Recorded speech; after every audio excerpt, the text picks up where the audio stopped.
I did give you yours on purpose, by the way. Snowboard. Diving board? Surfboard. Yes. Fantastic. All right, guys. So if the board doesn't work out for you, then acting, here we go. It is exciting to have you guys with me today. I'm so excited. Yes, I know. We were just chatting a little bit before this started, and I wanted to let you know that I am very excited to have 3 members of Trinity's advisory board with me here today. And I think that this is really important to show the congregation, anyone who's watching, a little bit about how the church is run. This is a really important part of the church that you represent. And I think a part of the church that a lot of us, including myself sometimes, don't really fully understand. So thank you again for joining me. So as I said, you guys are part of the advisory board, part of it. You actually all have special titles and roles. So let me introduce you first, and then we're going to play a little game. So we have Jenn here. And Jenn, what's your title on the board? My title is Rector's Warden. All right. Well, welcome, Rector's Warden.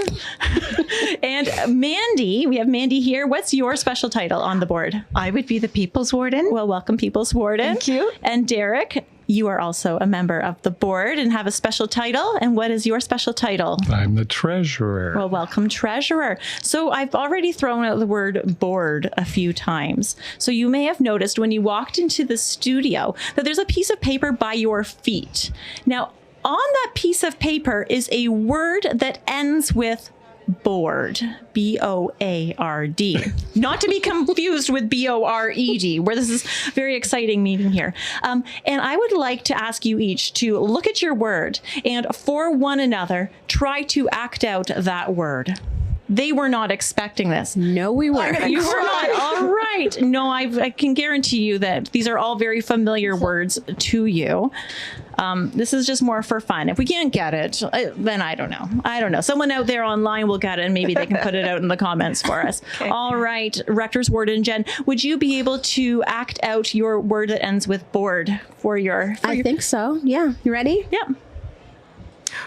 Keyboard. Hooray. Amazing. That was like, yeah, there you go. Wasn't so bad. All right. They don't get progressively more difficult either, guys. All right. I was still stuck on piano. Piano. A piano board? Who plays the piano? Yes. Okay. Me to go? Your turn. Okay. Chalkboard. Excellent. Hey! Wow. All right. I promised I didn't practice this ahead of time, guys. All right. Now, Deryck, treasurer. Okay, I did give you yours on purpose, by the way. Snowboard. Diving board? Surfboard. Yes. Fantastic. All right, guys. So if the board doesn't work out for you, then acting, here we go. We're going to play this at our next board of directors meeting. That's right. Everybody knows ahead of time. All right. So Trinity Church is actually an Anglican church, which some people may not even know, and which means that we follow a set of rules and a governance structure set out by the Anglican diocese. Deryck, I know you're quite familiar with this. How far back does this governance structure that we follow go back? Well, back to Henry VIII. Wow. Okay. So back to Henry VIII, we are still following the same structure, which is great. Well, it has evolved a little. It has evolved. Hopefully. So. You don't get to like, wipe out your wives. No, there's no beheading allowed. No All right. beheading, yeah. I love it. But you were mentioning to me just before that one of the things that we should note is that there's a difference between an Episcopal and a congregational model. Would you be able to explain for us? We're just going right in there what that is, Deryck. Dig right down. We're going to dig right down into the governance structure being, I believe, more Episcopal than congregational. So a congregational church is one where the church itself is the unit, and it chooses to join a denomination. So, for example, some people might be familiar, Baptist churches who like to duke it out with each other all the time. They can join different Baptist denominations and then quit and join another one. Oh, okay. Okay, so the church does it. So that's congregational. That's congregational, church rules. But in the Anglican church, the Episcopal church, the diocese rules. So the diocese is the collection of all the Anglicans in a geography. So it's not the bishop, the people of the diocese elect the bishop, but it's the people of the diocese that are the Episcopal structure. So Trinity is a church within the Anglican Diocese of Toronto. So we didn't join it. We are just in it. We are a community of Anglicans who are in it, who worship at Trinity. That's fantastic. That's a really good summary of where we're at here. So I wanted to then talk to you guys a little bit more about what your roles are, your responsibilities, and maybe some of the things that make this governance structure effective here at Trinity. So forgive me because I do have my notes, but I wanted to just begin by saying that the affairs of the church, the affairs that are governed, are divided into two subcategories, I believe. The first are the pastoral affairs, and that is where our senior pastor makes the decisions under the authority of the bishop.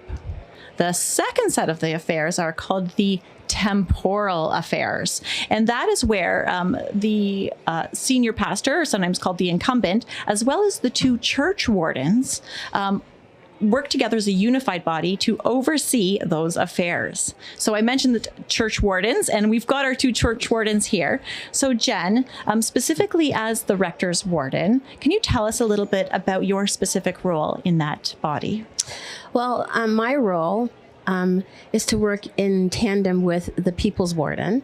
So we make decisions together. We have to agree. Mm-hmm. We're responsible mainly for the structure of the building inside and out. Also, we're stewards of the finances, and we are also responsible for making decisions.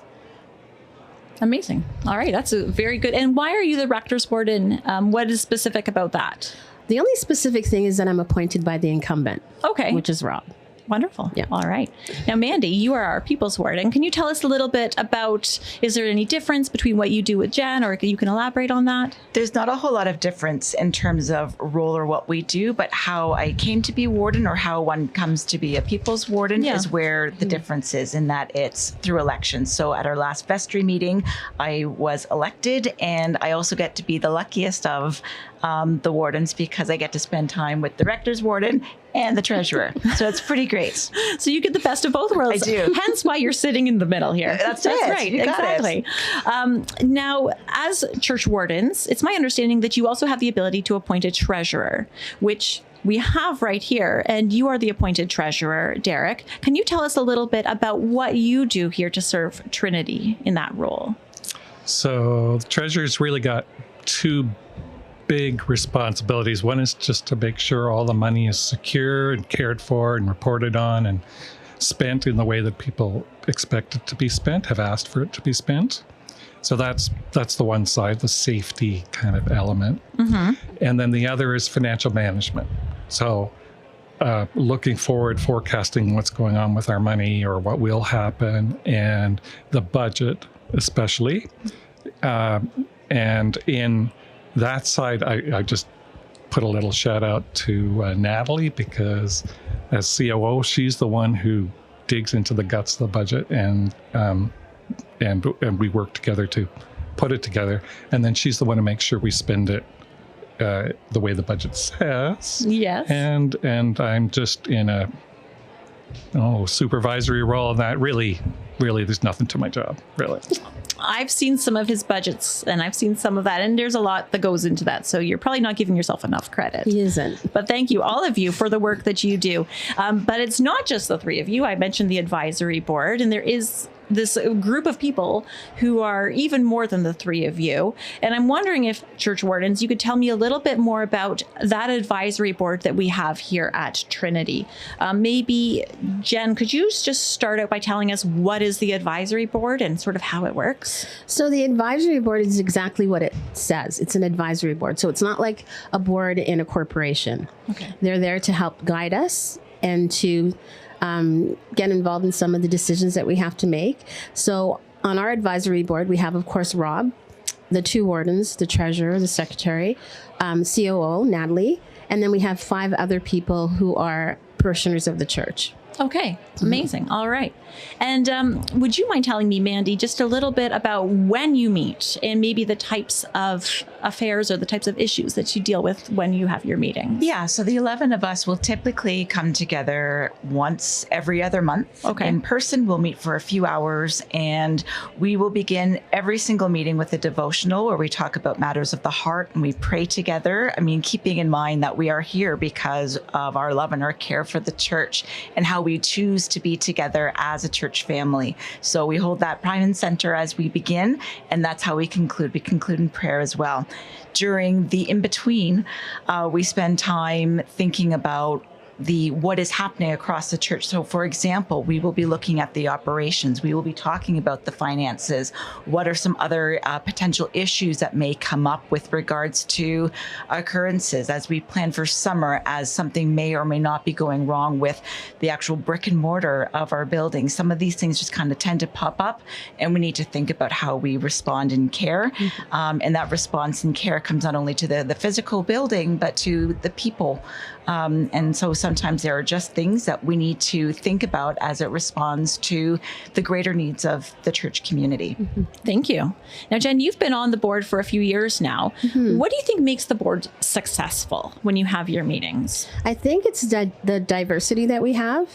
I think it's the fact that sometimes our conversations are not easy conversations. Sometimes we challenge each other, because you may go in with the idea that something should be a certain way. And then when we're in discussion, you might learn that there might be a different way to look at that. So I like that we come together that way. We have a lot of gifted people on our advisory board. We have a lot of professional people. For example, I'm not exactly really versed on structure of a building or finances, but I have learned that as a result of the people that are on our advisory board and through Deryck and some of the other members. But I think it's the diversity. I think it's the fact that everybody has a voice. Everybody is heard and respected. And I think that's what makes it work. That's great. I do want to just let everyone know who's watching that if you're interested to know who currently are members of our board here at Trinity, if you go on our tab, it's a Meet the Team, I believe, on trinitystreetsville.org, you can see all of the members of Trinity's advisory board there. And you can always feel free to approach them as well with some of your comments or questions or even concerns of the church. And they're always happy to bring those to the next meeting as well. So in something that you wrote to me, Deryck, in an email just a week or so ago, you mentioned that the board works best when they approach decisions, and specifically from your lens, financial decisions, in 3 different ways. And I'm just going to quote those and wonder if you could tell us a little bit more about that. That when we approach issues as stewards and not owners, you said it's about relationships, not business, and it's about mission, not the bottom line. So how does that factor into the decision making here at Trinity? Well, big time. But the reason that's written out actually is it's really important when you have each new advisory board to set common expectations of what the task is. And people come in with different experiences, particularly different board experiences, where their focus may be different from what we're doing. And certainly what we're doing isn't business. But people go, board, that's business. That means you have to be very serious and no laughter, and you just get down to business, and that's all you do. So it would become a BORED meeting instead. That's right. Yes. So no. So first, understand that we're here as stewards. Okay, that's pretty serious. But secondly, we've got to build relationship. We've got to understand each other, get to know each other, become a group where we trust each other. And while you might think that's automatic, it's easy normally with an advisory board, but it's not automatic. You need to work that. And when we have trust, then we're willing to disagree with each other, because we know our relationships aren't going to be destroyed. In fact, we're just respecting each other's view. So that relationship and trust part is what makes the whole thing work. That's a really good part to it. And then what was the third I said? The third one you said was it's about mission, not the bottom line, which again might be different from some typical business-based boards. Right. So, and yeah, doesn't that sound weird coming from the treasurer? So yeah, we're evaluating how we use our resources, including the money, to accomplish our mission. So sometimes we will, in fact, run deficits. Oh my goodness. But then, we got to make up for it. So it's just, I am the treasurer. But it isn't just about some kind of bottom line. It's the best use of our resources. And what's wonderful at Trinity is we have so many great ideas for mission. It's just incredible. And then that's difficult because we have to assess which are the best ways to do things, and we can't do it all.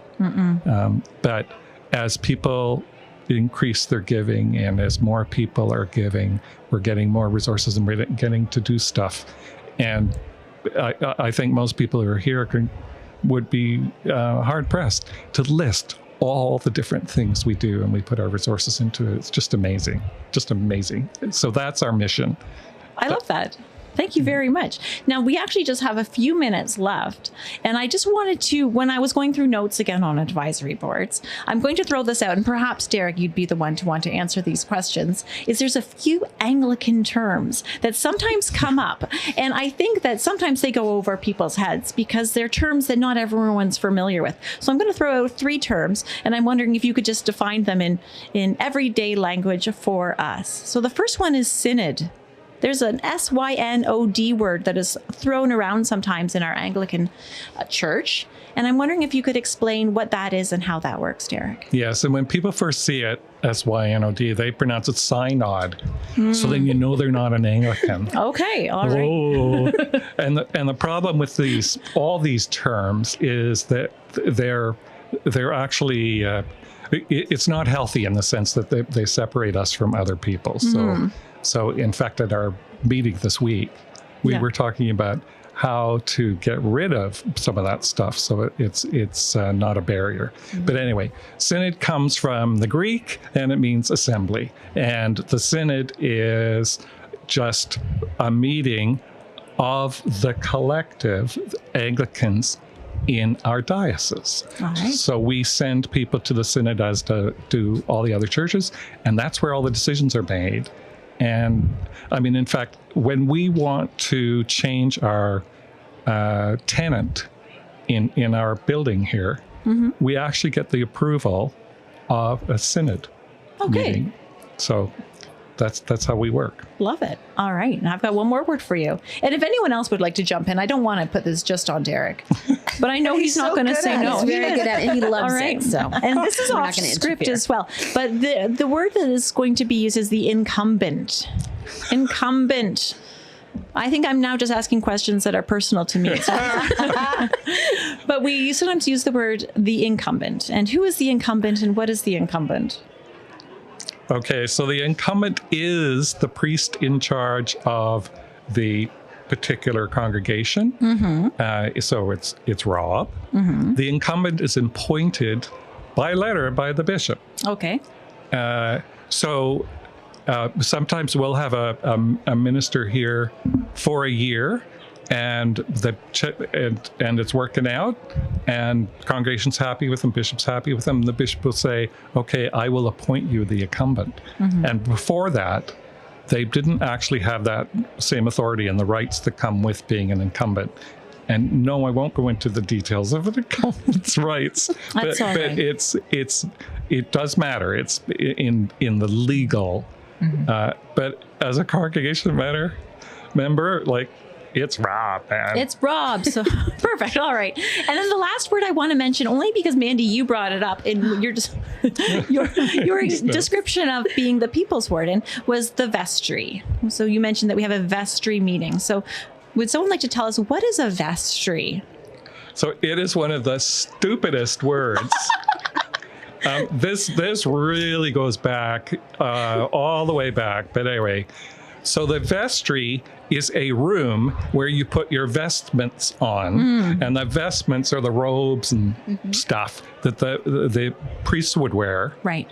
It's not even where the choir puts their stuff on. They have their own room. This is the vestry for the ministers. But anyway, in the old churches, the only room that had heat normally was the vestry. So it was the cozy place.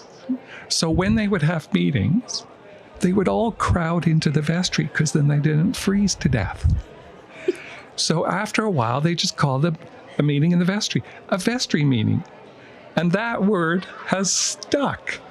So we still call them vestry meetings, even though in our case, we usually have them in church hall. We don't have a vestry here. No, we because- have heat all over. Every room. But that's what, but so colloquially, the word just means a meeting of our congregation. Excellent. All right. And we do have those annually here at Trinity. And there is heat. Absolutely. And food. And Yes. food. Right. All right. Which I don't know if there would have been in the original vestry. They were just happy for heat. Yeah. That's right. All right. Well, I feel like I learned something from the three of you today. I hope that everyone listening has learned something as well. And again, if you're interested in knowing more about the affairs that are discussed during advisory boards, feel free to chat with someone who is on our advisory board, and you can find that list online. So I'm going to pass it back to the slides. And thanks, guys, for joining me today. Thanks for Thanks. having Pleasure. us. Thank you. Bye, everyone.